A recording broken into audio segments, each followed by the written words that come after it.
Hey everyone, welcome. Looking to send money directly to someone's Alipay account using Wise? You won't need a Chinese bank account, just their Alipay ID.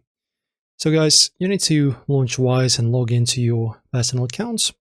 After that, tap on Send Money, choose Chinese Yuan as the currency. Under Payments Destination, choose Alipay instead of bank accounts. Input the Alipay user's full name and their Alipay ID. Enter how much Chinese currency you want to send. Optionally, select a reason for the transfer. Choose your funding source to pay. Confirm the details to send the money. The recipient will get a notification in Alipay with a link to claim the money instantly. So in terms of the tips, you can send up to 50,000 Chinese currency per one transaction.